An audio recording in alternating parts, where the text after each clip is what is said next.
যাচ্ছে যে হয়তো যিনি রাষ্ট্রপতি হবেন বা যিনি দেশের প্রধান হবেন তিনি উদ্দেশ্য।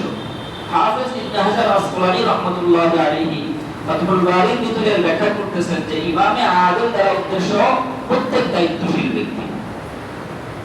প্রত্যেক দায়িত্বশীল ব্যক্তি যদি এই অর্থ উদ্দেশ্য নেওয়া হয়, তাহলে আমরা যারা দায়িত্বশীল আপন আপন স্থানে আমরা সবাই এখানে উদ্দেশ্য হয়ে যাব। একজন ফ্যামিলির কর্তা, একজন বাবা, একজন স্বামী, আমরা সবাই দায়িত্বশীল। আমরা সবাই দায়িত্বশীল। তো আমি আমার জায়গায় যদি ইনসাফ প্রতিষ্ঠা করতে পারি, ন্যায়পরায়ণতার পরিচয় দিতে পারি, তাহলে কাল কিয়ামতের ময়দানে ওই সারিতে আমিও দাঁড়াইতে পারবো। আল ইমামুল আদিল। এরপর বলা হয়েছিল ওয়ারাজুলুন কলবুহু মুআল্লাকুন ফিল মাসাজিদ। যে ব্যক্তির অন্তর সব সময় মসজিদে লটকানো থাকে, যে ব্যক্তির অন্তর সব সময় মসজিদে ঝুলন্ত থাকে, এই ব্যক্তিও কিয়ামতের দিন আরশে আজিমের নিচে ছায়া পাবে। মসজিদে অন্তর ঝুলানো থাকে মানে অর্থাৎ আমার অন্তর সব সময় মসজিদে লাগোয়া থাকে। কখন মসজিদ থেকে আল্লাহ তাআলা নামাজের জন্য আহ্বান করা হবে, কখন মুয়াজ্জিন সাহেব আমাকে নামাজের জন্য ডাকবেন, কখন হাইয়া আলাস সালাহ, হাইয়া আলাল ফালাহ, হাইয়া আলাস সালাহ, নামাজের দিকে আসো, নামাজের দিকে আসো, হাইয়া আলাল ফালাহ, কল্যাণের দিকে আসো, কল্যাণের দিকে আসো, কখন মুয়াজ্জিন সাহেব এই কথা বলবেন, এই অপেক্ষায় থাকা। মুয়াজ্জিন সাহেব আমাকে ডাকতেছেন, তো দুনিয়ার সব কাজ পিছনে ফেলে রেখে মসজিদে চলে আসা। এটা হচ্ছে মসজিদের সাথে আমার অন্তর ঝুলে থাকা একটা ব্যাখ্যা। মসজিদের বিভিন্ন কাজে সহযোগিতায় এগিয়ে আসা। মসজিদ কোথাও নির্মিত হচ্ছে, সেখানে আমার সহযোগিতার হাত প্রসার করা। মসজিদের কোনো প্রয়োজন দেখা দিয়েছে, সেখানে আমার উপস্থিত থাকা, সেখানে আমিও শরীক হওয়া, এটাও মসজিদের সাথে আমার অন্তর লেগে থাকা, মসজিদের সাথে আমার অন্তর সম্পৃক্ত থাকার আরেকটা মাধ্যম। এরপরে তৃতীয় যে শ্রেণীর কথা হাদিসের ভিতরে বলা হচ্ছে তা হলো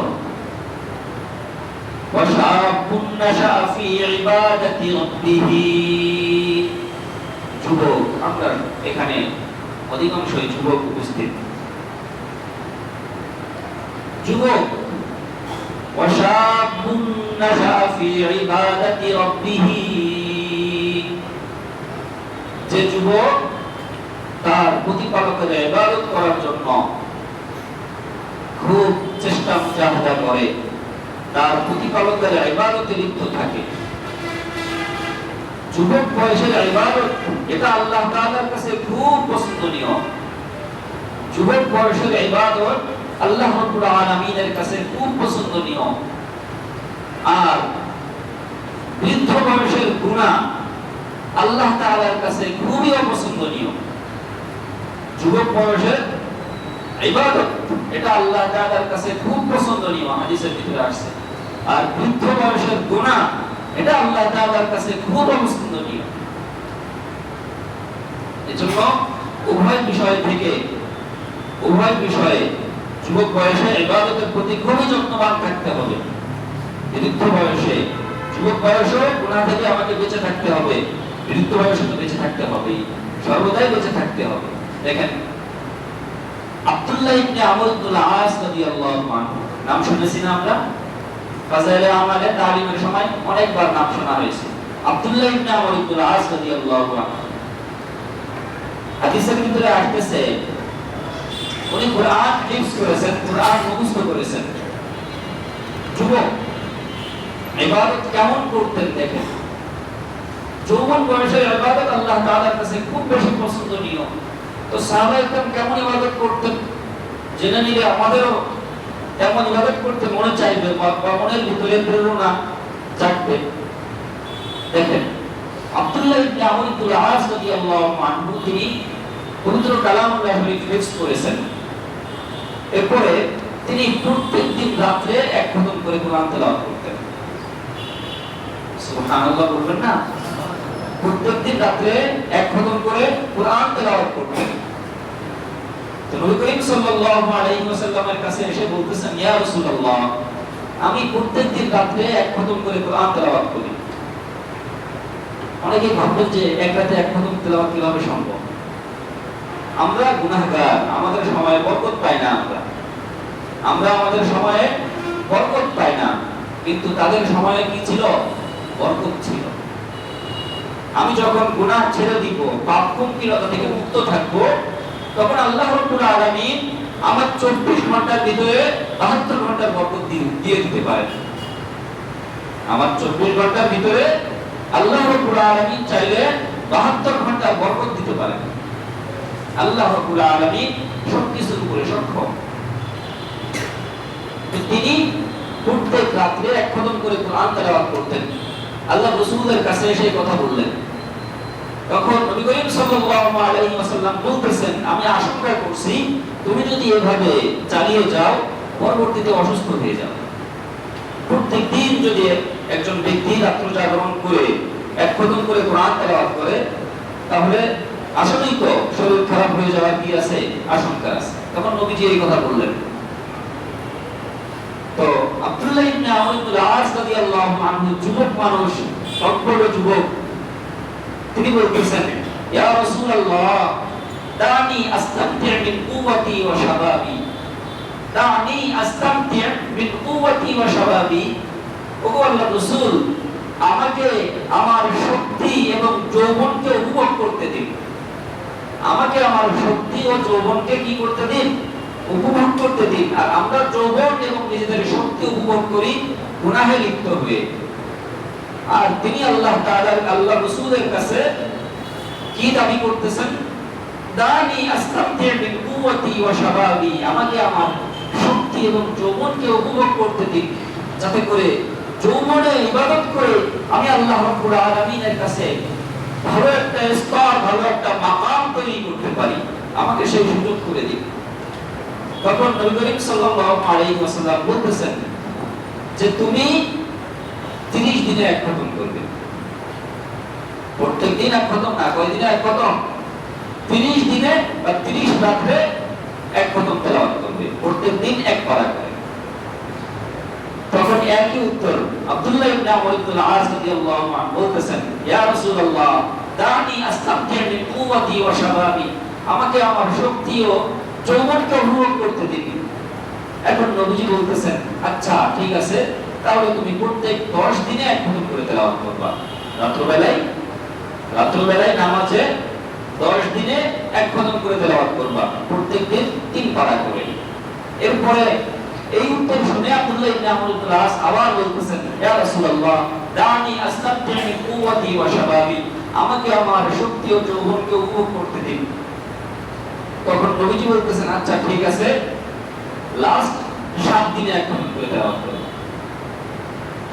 সর্বশেষ 7 রাতে কি করবা? এক খতম করে তেলাওয়াত করবা। এরপরে উনি আবার বলতেছেন যে দানি আস্তামতি মিন কুওয়াতি ওয়া শাবাবি। নবীজি আর উত্তর দিলেন না, নবীজি আর কোনো উত্তর দিলেন না বা আর কোনো কথা বললেন না। তার মানে কি, সর্বশেষ তুমি যদি তোমার যৌবনকে উপভোগ করতে চাও, তোমার শক্তি ব্যয় করতে চাও, তাহলে 7 দিনে কি করতে হবে? খতম করতে হবে। এর চেয়ে বেশি কষ্ট করা যাবে না। এর চেয়ে বেশি কষ্ট করলে পরবর্তীতে কি হয়ে যাবে? অসুস্থ হয়ে যাওয়ার আশঙ্কা আছে। এই ছিল সাহাবায়ে কেরামের যৌবন উপভোগ। এই ছিল সাহাবায়ে কেরামের শাবাবের জীবন, যুবক বয়সের সময়। যুবক বয়সের সময়ে আল্লাহ রাব্বুল আলামিনের রিজা, আল্লাহ রাব্বুল আলামিনের সন্তুষ্টি অর্জনের মাধ্যম। আর আমরা কি করতেছি?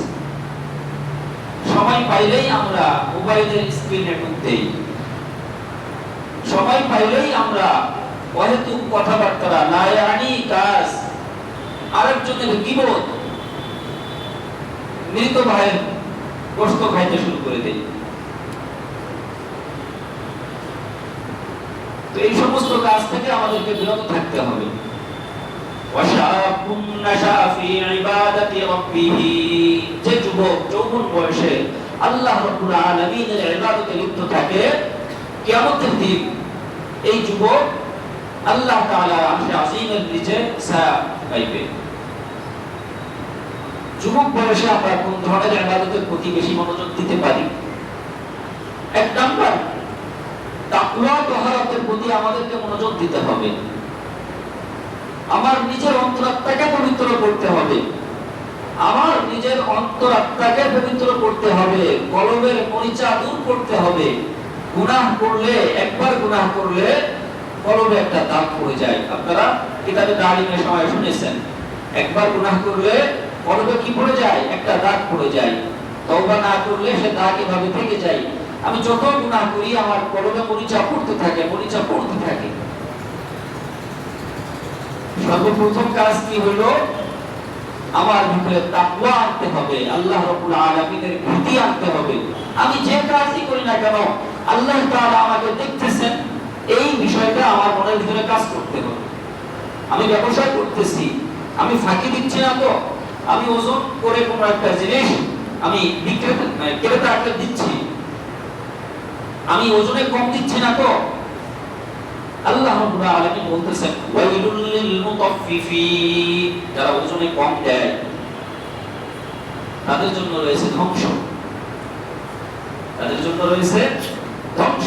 ওয়াইলুন আর ওয়াইহুন দুইটা শব্দ, ওয়াইলুন ওয়াইহুন দুইটাই ধ্বংস। তবে ওয়াইল শব্দ ব্যবহার হয় আরবিতে, যে একেবারে আগুনের উপরে মানে পড়বে আর কি, আগুনের একেবারে কাছে চলে গেছে, এক্ষুনি পড়ে যাবে, এই ধরনের ব্যক্তির ক্ষেত্রে ওয়াইল ব্যবহার হয়।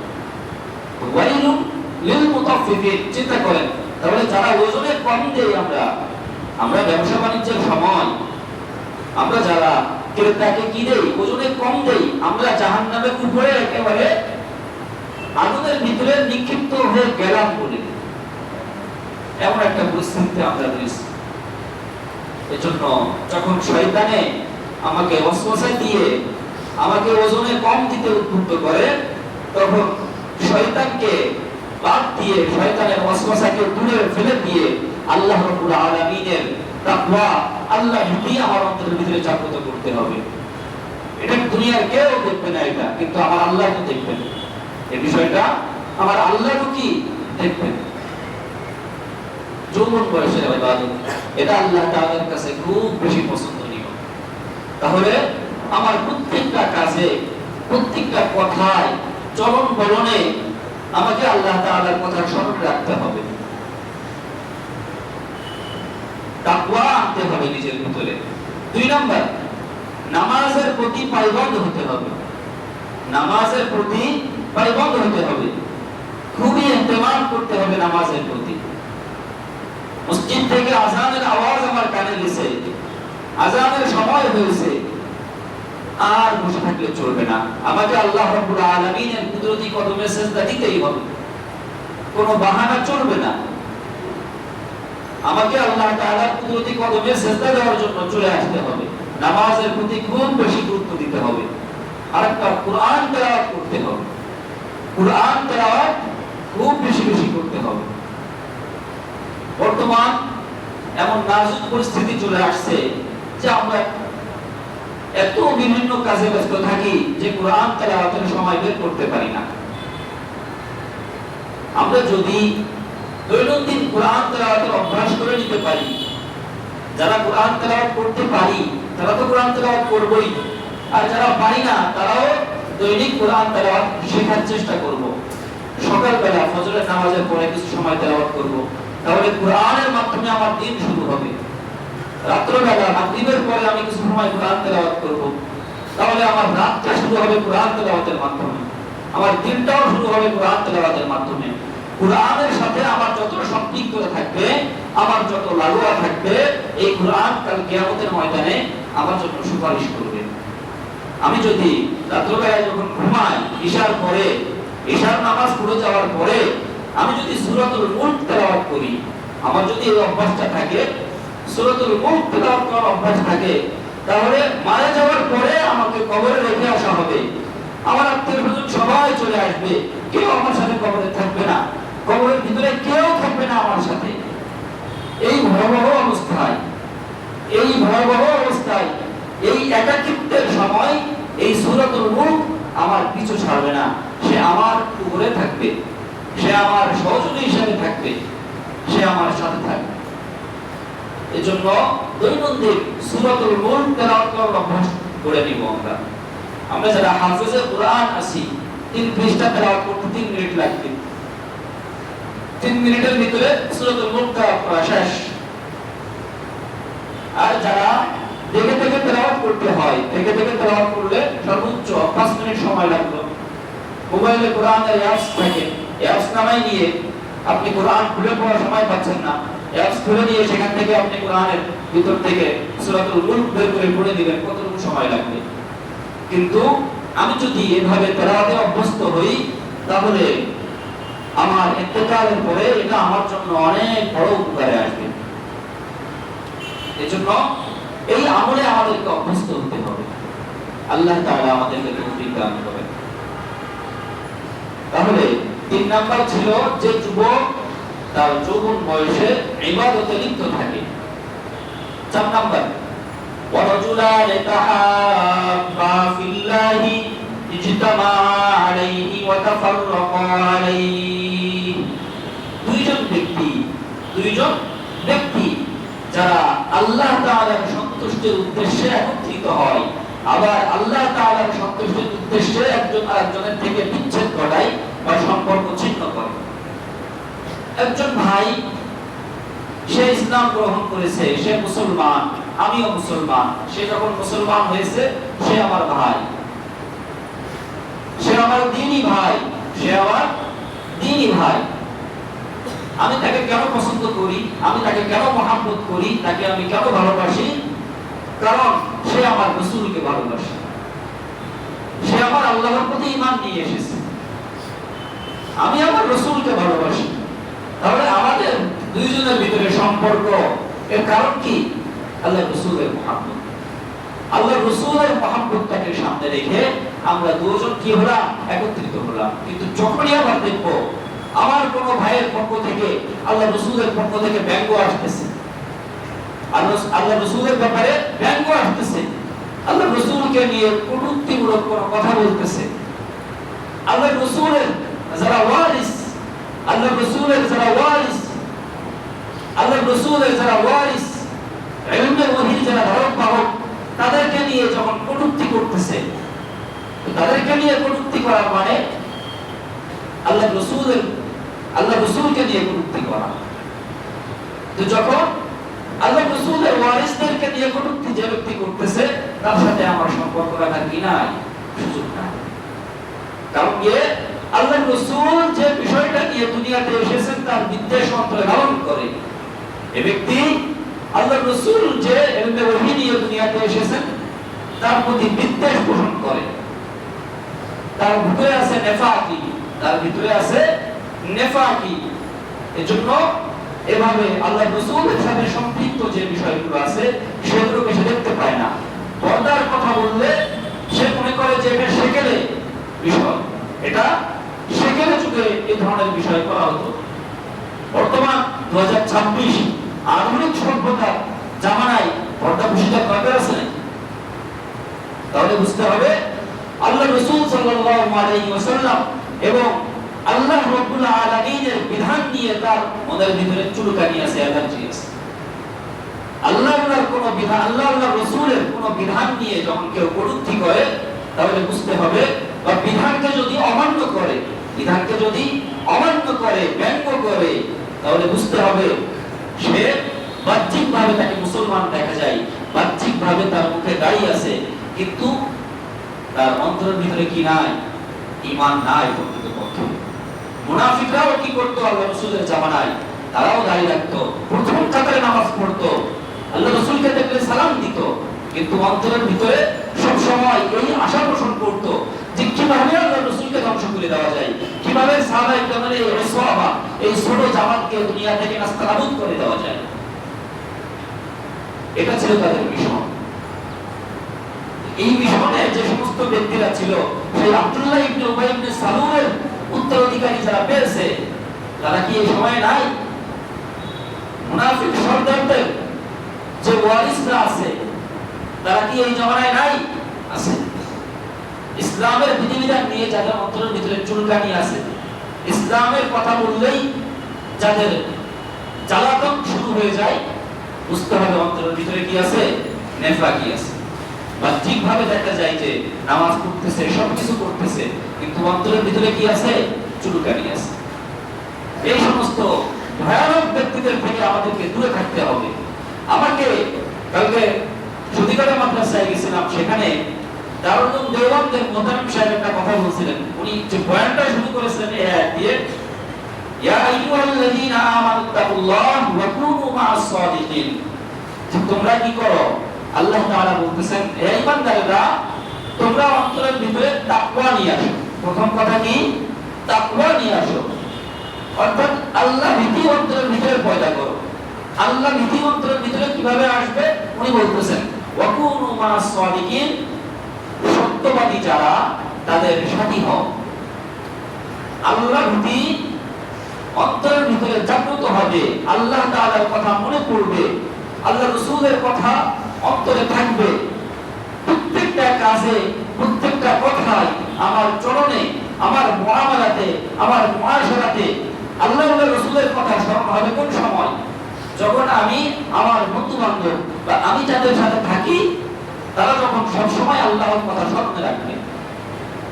আমি যদি এমন ব্যক্তিদের দলভুক্ত হয়ে যাই যারা সবসময় গুনাহে লিপ্ত, তাহলে তারা আমাকে গুনাহের দিকে এগিয়ে যাবে। তাহলে আমি সত্যবাদী, মুত্তাকি, পরহেজগারদের দলভুক্ত হতে পারলাম না। যে বন্ধুর সাথে 5 মিনিট কথা বললে আমাকে 10টা গালি শুনতে হয়, আমাকে না বা অন্য কাউকে, সে যার সাথেই কথা বলে, 2টা কথা বললে তার ভিতরে 5টা গালি থাকে। তাহলে বুঝতে হবে আমার এই ভাই, আমার এই বন্ধু, তার সাথে থাকলে আমার আল্লাহর কথা স্মরণে আসতেছে না। এজন্য এই বন্ধুর সংস্রব ত্যাগ করতে হবে আমাকে। তাকে বুঝাইতে হবে, তাকে বুঝাইতে হবে। যদি সে মানে, যদি সে এর থেকে ফিরে আসে, তাহলে তখন আমি তার সাথে থাকতে পারবো। আর যদি দেখি যে আমি যখন তাকে এই বিষয় থেকে বিরত রাখতে চাই, গালি বাদ দিতে বলি, তখন সে আমাকে বলে তুমি খুব কিছু একটা হয়ে গেছো। তাহলে বুঝতে হবে এর সাথে থাকলে আমার পরকাল ধ্বংস হয়ে যাবে, আমার আখিরাত নষ্ট হয়ে যাবে, আমার আখিরাত ধ্বংস হয়ে যাবে। এজন্য আমি নিজেকে আগে জাহান্নাম থেকে বাঁচিয়ে নেই। as-sadiqus salih, নেককার বন্ধুকে, নেককার বন্ধু হচ্ছে সে যার সাথে থাকলে, যার সংস্রবে গেলে আল্লাহ ও রাসূলের কথা স্মরণ হয়, নিজের গুনাহগুলো সামনে দেখতে পাওয়া যায় যে ইন্না লিল্লাহ, আমি তো এখানে এইভাবে গুনাহ করতেছি, এভাবে গুনাহ করতেছি, আর তিনি কত ভালোভাবে আছেন, তার দ্বারা এই গুনাহ হচ্ছে না, তিনি এভাবে চলতেছেন, তো আমি কেন তার মতো চলবো না? আমি কেন তার মতো হতে পারতেছি না? আজ দুনিয়াতে আমরা কিসে লিপ্ত আছি? আমরা সম্পদের পাহাড় গড়তে লিপ্ত আছি। হাদিসে জিবরীলের ভিতরে আসতেছে কিয়ামতের আগের অবস্থা এমন হবে, কিয়ামতের আগের অবস্থা এমন হবে যে যাদের পেটে ক্ষুধা থাকতো, নাঙ্গা পায়ে চলতো, নাঙ্গা বদনে থাকতো, অর্থাৎ পায়ে পরনের জুতা থাকতো না, পরনের কাপড় থাকতো না, ইয়াতাদাওয়ালুনা ফিল বুনিয়ান, বকরি ভেড়া রাখালগিরি করে খাইতো। সেই জামানায় দেখা যাবে যে এরা বড় বড় বিল্ডিং দিয়ে বড় বড় বাড়াখানা তৈরি করে ইফতিখার, ফখর, গর্ব করা শুরু করবে যে আমার এ আছে, আমার তা আছে, আমার এত কিছু আছে। এটা হচ্ছে সেই জামানার বা কিয়ামতের আলামত। এগুলো কিয়ামতের আলামত। আমরা প্রত্যেকে নিজেদের জায়গা থেকে চোখ বন্ধ করে যদি চিন্তা করি, তাহলে আমরা বুঝতে পারবো যে বর্তমান পরিস্থিতিটা কেমন। কিয়ামতের আলামত হাদিসের ভিতরে যেগুলো, এই যে কেমন যেটা বললাম, যারা পরনের জন্য কাপড় পেত না এক সময়, যাদের পায়ে জুতা থাকতো না, পেটে খাওয়ার জন্য খাদ্য পেত না, এরা কি করবে? বড় বড় বিল্ডিং বাড়াখানা তৈরি করবে এবং গর্ব করবে, সমাজের কর্মধার হবে এরা। যারা লম্পট বাটপার চোর শেষরা, এরা কি করবে? কোন একটা সমস্যা হইলে সমাধানের জন্য মানুষ তাদেরকে ডাকবে, সমাধানের জন্য ওই চোর চাঁদাবাজকে ডাকবে, সমাধানের জন্য কাকে ডাকবে? মানুষ ওই চাঁদাবাজকে ডাকবে। বর্তমান পরিস্থিতিটা আমরা একটু চিন্তা করি। এজন্য নিজেরা নিজেদের জায়গা থেকে এই সমস্ত গুনাহের কাজ থেকে বিরত থাকি, নিজেরা নিজেদের জায়গা থেকে এই ধরনের গুনাহের কাজ থেকে বিরত থাকি, এবং আমার যে ভাই এই ধরনের অপরাধে জড়িত তাকে সুন্দরভাবে বুঝায় আল্লাহ তাআলার কথা মনে করাই দিয়ে, নবী করিম সাল্লাল্লাহু আলাইহি ওয়াসাল্লামের কথাগুলো মনে করাই দিয়ে যে এই বিষয়ের জবাবদিহিতা আমাকে করতেই হবে, এর জবাব আল্লাহ তাআলার কাছে আমাকে দিতে হবে। আজকে আরেকজনকে মেরে তার জমির আইল আমি কি করে দূরে সরাই দিয়ে তার জমি আমি আমার আইলের ভিতরে নিয়ে কতটুকু লাভ করলাম? এই জমি থেকে, এক হাত জমি থেকে, এক বিঘা জমি থেকে আমি কি 100 কোটি টাকার সম্পদ অর্জন করতে পেরেছি? আর অর্জন করতে পারলেও কাল কিয়ামতের ময়দানে এটার হিসাব দেওয়া লাগবে কিনা? আমার অবশ্যই দেওয়া লাগবে। এজন্য এভাবে আমরা প্রত্যেকেই নিজের জায়গা থেকে সচেতন হই, আমরা প্রত্যেকেই নিজের জায়গা থেকে সচেতন হই, আল্লাহ রাসূলের কথা সব সময় অন্তরের ভিতরে ঘুরাই, আল্লাহ রাসূলের কথা সব সময় মনে রাখি, নিজেদের ভিতরে তাকওয়া অবলম্বন করি, এবং সময় পাইলেই যখনই আমি আমার ফুরসত মিলে আমি আল্লাহ তাআলার জিকিরে লিপ্ত হয়ে যাই, আমি আল্লাহ রাব্বুল আলামিনের জিকিরে লিপ্ত হয়ে যাই। জিকিরকে সব সময় আল্লাহ তাআলার স্মরণে তরতাজা রাখার জন্যই এই জিহ্বাকে বানানো হয়েছে। আল্লাহ তাআলা আমাদেরকে জবান কেন দিয়েছেন? এই জবান আল্লাহ তাআলার স্মরণ করবে সব সময়, জিকিরে সব সময় জবানটা তরতাজা থাকবে, এজন্য আল্লাহ তাআলা আমাদেরকে এই জবান দিয়েছেন। আমরা আমাদের জবানকে কাজে লাগাই, আমরা প্রত্যেকেই আল্লাহ রাসূলের দিকে ফিরে আসি। আল্লাহ রাসূল আমাদেরকে যে পথে চলতে বলেছেন সেই পথে চললেই আমাদের মুক্তি, আর সেই পথ থেকে যদি আমরা সামান্যতম বিচ্যুত হয়ে যাই তাহলে সেখানে রয়েছে আমাদের জন্য জাহান্নাম। আল্লাহ তাআলা আমাদেরকে তৌফিক দান করেন। যা কিছু শুনলাম আল্লাহ আমাকে এবং আপনাদের সবাইকে আমল করার তৌফিক দান করুন। ওয়া আখিরু দাওয়ানা আলহামদুলিল্লাহি রাব্বিল আলামিন। যা সুন্নাত কোরআনে কবুল